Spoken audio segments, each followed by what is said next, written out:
My family, yes, and my family is my parents who were Iraqi born, and they've been there. According to my information, hundreds of generations. Maybe they live with the Muslims there, but since the Muslims have released Iraq through the Caliph Omar al-Khattab alayhi salam, and that's where we're coming from.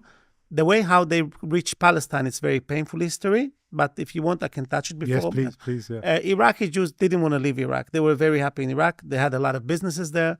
They had outstanding relationships with their Muslim neighbors in an amazing, enormous way. It was unbelievable. All rabbis admit that in Iraq, the Jews had the greatest time, even among the Arab world. Even among the Arab world, they had a great time in general, but in Iraq, it was outstanding.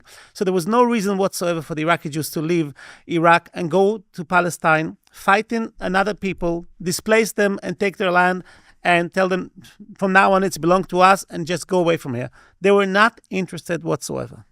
So how has that happened that 130,000 Iraqi Jews left in a few months? How's it happened? So the Zionists knew that they're not going to leave. So the Zionists has appointed a special terror squad. It's called commandos.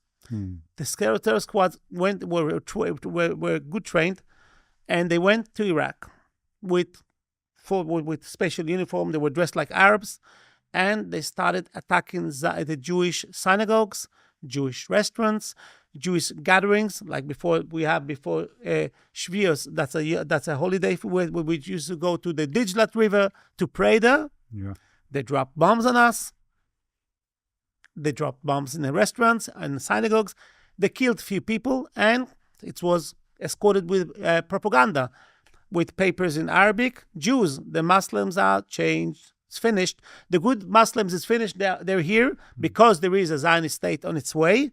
It was in 51. 51, so the Zionist state was already established. Yes. Yeah. So now the Muslim would like to revenge what the Zionists did for the Palestinians. You have nothing to look here. Just leave and run away. At the first wave, 10,000 left. They were very scared. But then people saw that things are becoming relaxed. No, but they were not interested to leave their property, and they were good relations. The Muslim neighbors told them, stay, it's not us. Stay. Yeah. You're welcome. Don't leave.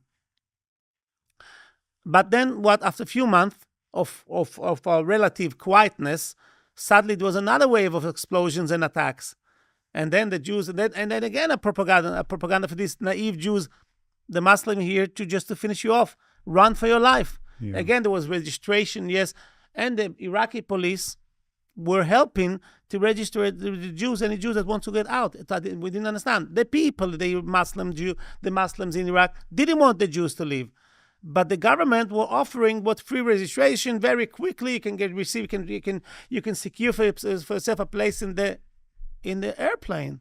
So what's going on? Who is against who? Yeah. So after that, there was a CIA officer which wrote a whole book about it. How has it happened? That's right. It was a set up plan between the Zionists and the Iraqi government. His name was Nur al-Said. His name.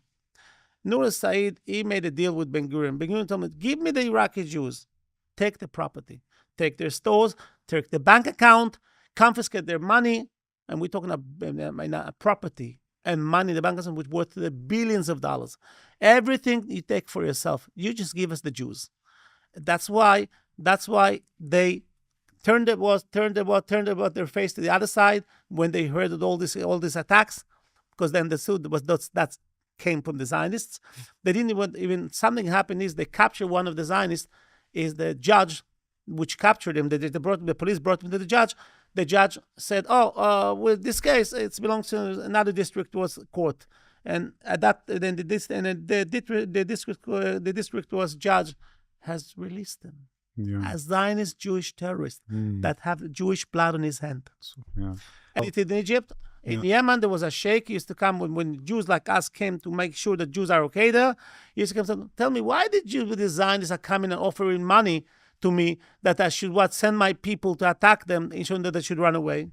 Really? He was asking them, why? What's wrong with the Jews? What wrong that the Jews will remain in Yemen? Yeah. There was no reason why to leave. The Jews heard already that the state of Israel was established with murder, Yeah. ethnic cleansing, and they understood. Every guy which have a small brain, a little brain, understand that this conflict will never end.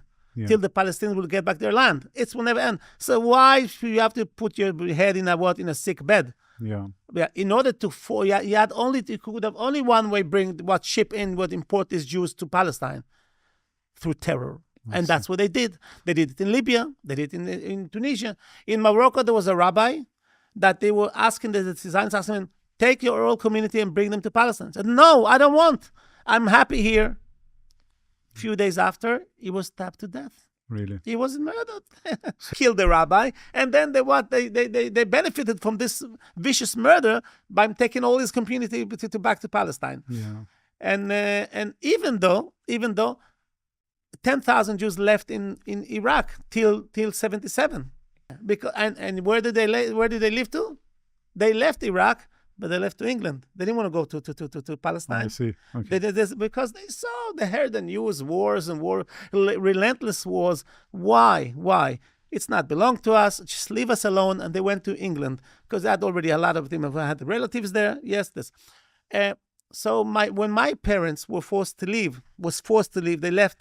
The owner of the landlord that used to rent out the apartment, he used, and he cries, says, "The blessed go away from me. Why do you leave?" They said, "We can't leave. We can't stay here alone." Everyone, they were crying. They were hugging each other. Yeah.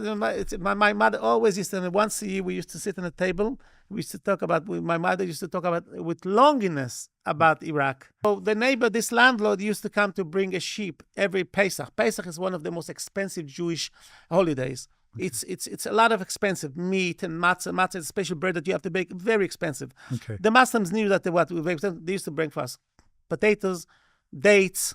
Dates is a lot of dates in Iraq. Yes, cucumbers, tomatoes, yes, anything that you need, anything that you knew that it's kosher, which the Jews could have eaten. They would not bring meat because the meat had to be slaughtered in the Jewish way.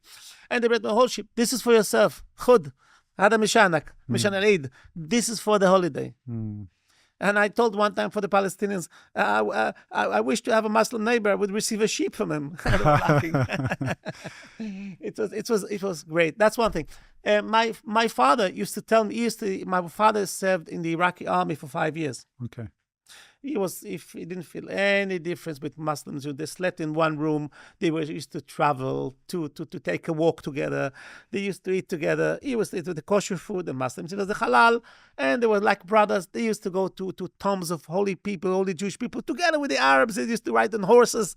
It was a great life. It was, and my father used to tell me, "You don't understand what was Iraq. He never lived there." Yeah. My father used to curse the day that he came to Palestine. Really? Yeah, what did he receive?